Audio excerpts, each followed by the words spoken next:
நம்ம சேனல்ல பயோகிராஃபிலாம் பார்க்குறோம். அந்த வகையில இன்னைக்கு யாரோட பயோகிராஃபின்றல தான் கொஞ்சம் கெஸ் பண்ணியிருப்பீங்க. ஆமாங்க. எதிர்நீச்சல் அன்புக்கரசிய பத்தி தான் எல்லாரும் இந்த வீடியோல பார்க்க போறோம்.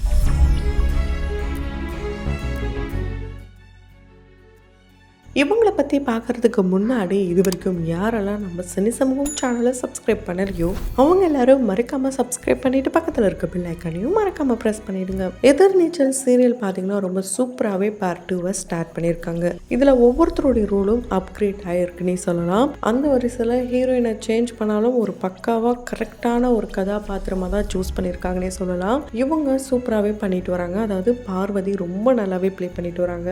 ஆனால் தர்ஷா அம்மாவுக்கு சப்போர்ட்டிவாக இருந்த பையன் ஏன் இப்படி மாறினாரு அப்படின்ற கேள்வி ஒரு பக்கம் இருந்தாலும் அம்மாவை புரிஞ்சுக்காத ஒரு பையனா இருக்காரு அப்படின்ட்டு ஆடியன்ஸ் மனசுலயும் இருக்கு. ஸோ கூடி சீக்கிரம் புரிஞ்சுப்பாருன்னு பார்த்தா அதுக்குள்ள அவருக்கு கல்யாணமும் பண்ண போறாங்க.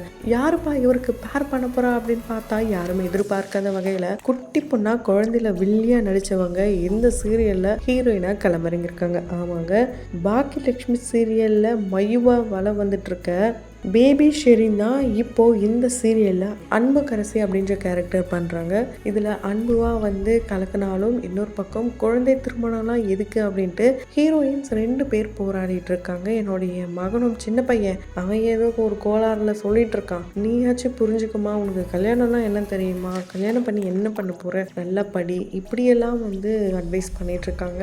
ஆனால் எதையுமே கேட்குற மனநிலையில் இல்லை. ஏன்னா அந்த மாதிரி வித்தியாசமான ரோல் தான் பண்ணுறாங்க ஷெரின். கண்டிப்பாக இந்த சீரியலில் இந்த ரோலில் அவங்களுக்கு மிகப்பெரிய ஒரு வெற்றி கிடைக்கும். அடுத்தடுத்து அவங்க நினச்ச மாதிரி சினிமாலையும் வாய்ப்பு கிடைச்சி அவங்கள நம்ம வெள்ளித்திரையிலையும் கூடிய சீக்கிரம் பார்ப்போம் அப்படின்னு எதிர்பார்க்கலாம். சரி, இவங்களை நம்ம வெள்ளித்திரையில் பார்க்கறது இருக்கட்டும், சின்ன திரையில் இவங்க நமக்கு மௌன ராகம் பார்ட் 1ல ஸ்ருதியா ரொம்ப நல்லாவே தெரியும். இந்த குழந்தைக்குள்ள இவ்வளோ வஞ்சகமா, என்ன இவ்வளோ நெகட்டிவிட்டியை கொடுத்து வச்சிருக்காங்க, என்னதான் ஆக்டிங்காக இருந்தாலும் இப்படியா அப்படின்ற கேள்வி வர வகையில தான் ரொம்ப அழகா ரொம்ப பயங்கரமா வில்லத்தனத்தை பண்ணியிருப்பாங்க ஸ்ருதி கேரக்டர் பண்ண ஷெரின். ஸோ கண்டிப்பா இவங்களை தெரியாதவங்க யாருமே இருக்க முடியாது. அதாவது சீரியல்ஸை ஃபாலோ பண்ற இவங்களுக்கு கண்டிப்பா இவங்களை ரொம்ப நல்லா தெரியும். அந்த அளவுக்கு ஏன்னா குட்டியா பார்த்தா இவ்வளோ பெரிய பொண்ணா வளர்ந்துட்டாங்க. அடுத்து ஹீரோயின் தாப்பான்னு சொல்லும் போது இவங்களுக்கு எதிர்நீச்சல்ல வாய்ப்பு கிடைச்சிருச்சு. ஸோ இவங்க இந்த இண்டஸ்ட்ரிக்குள்ள கிட்டத்தட்ட யூகேஜி படிக்கும் போதுல இருந்தே நடிக்கிறாங்களாங்க.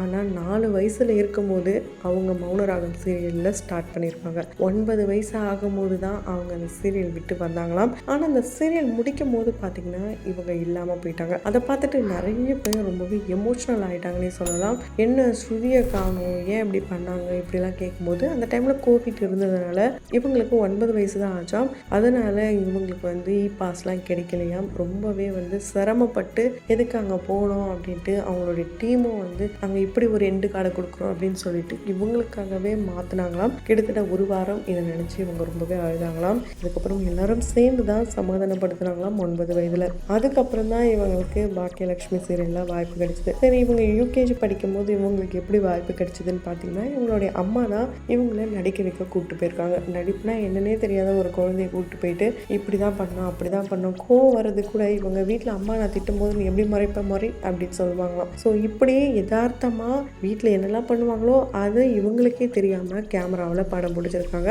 அந்த மாதிரி தான் ஃபஸ்ட்டு சன் டிவியில் தான் இவங்களுடைய கெரியர் ஸ்டார்ட் ஆச்சு. ஸோ கண்டிப்பாக இவங்களை வந்து ஒரு சீரியலில் பார்த்துருப்பீங்க. அது எந்த சீரியல் அப்படின்னு பார்த்தீங்கன்னா பாசமலர். இந்த சீரியலில் தான் இவங்க ரொம்ப க்யூட்டாக குட்டியாக வளம் வந்திருப்பாங்க. ஷில்பா அவர்களுடைய மகள் கேரக்டர் பண்ணியிருப்பாங்க. ஸோ ஷில்பா அவர்களுடைய மகள் கேரக்டர் பண்ண அந்த போர்ஷனை பார்த்துட்டு இன்ஸ்டாகிராம்லேயே அவங்க என்ன சொல்லியிருப்பாங்கன்னா, என்னுடைய மகள் மாஸ் பண்ண என்னுடைய மகளோட என்ட்ரியை பாருங்க அப்படின்ட்டு ரியல் மதராகவே வந்து ரொம்ப ப்ரௌடாக ஃபீல் பண்ணியிருப்பாங்க.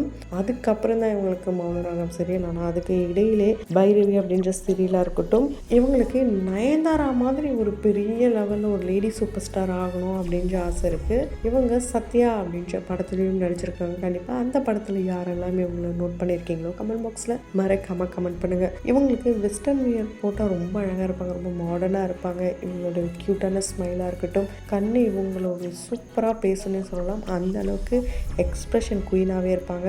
ஆனால் இவங்களுக்கு ட்ரெடிஷ்னல் ட்ரெஸ் தான் ரொம்ப ரொம்ப பிடிக்குமா. இவங்க இஸ்லாம மதத்தை சேர்ந்தவங்க. அண்ட் அது மட்டும் இல்லாமல் இந்த மதத்தினால தான் இவங்களுக்கு இந்த சீரியல் வாய்ப்பே கிடைச்சதுன்னு சொல்லலாம். ஏன் அப்படின்னு பார்த்தீங்கன்னா, இந்த இடத்துல என்ன நீங்கள் இப்படிலாம் சொல்கிறீங்க அப்படின்ட்டு நிறைய பேர் கமெண்ட் பண்ணுவீங்க.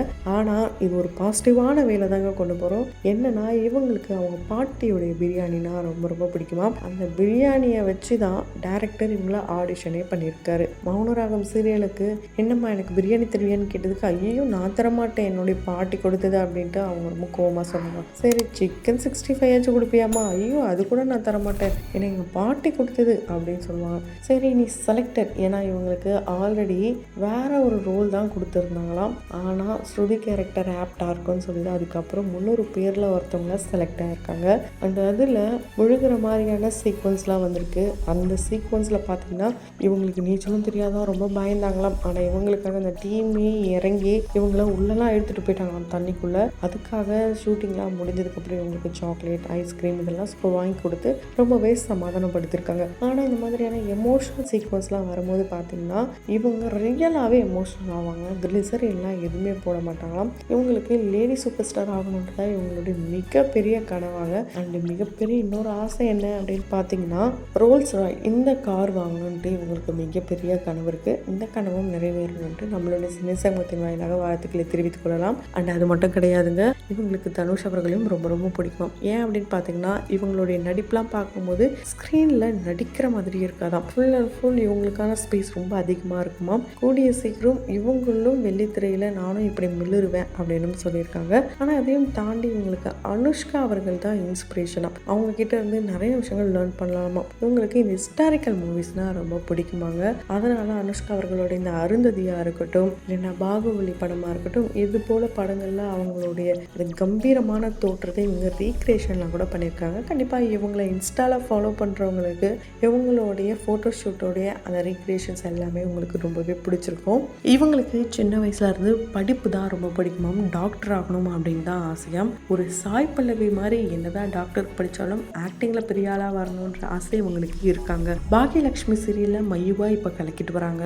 ஸோ இதில் பார்த்தீங்கன்னா ரேஷ்மா தான் இவங்களுடைய அம்மா. இதில் ரியலாகவே இவங்களை ஆஃப் ஸ்க்ரீன்லையும் மம்மி மம்மி தான் கூப்பிடுவாங்களாம். ஸோ ரேஷ்மாவும் இவங்கள மகளாகவே ஏற்றுக்கிட்டாங்களாம். ஆல்ரெடி ஒரு மகன் இருக்காங்க. இந்த நிலையில் இவங்களுக்கு இப்போ ஒரு மகனும் கிடைச்சிட்டாங்கன்னே சொல்லலாம்.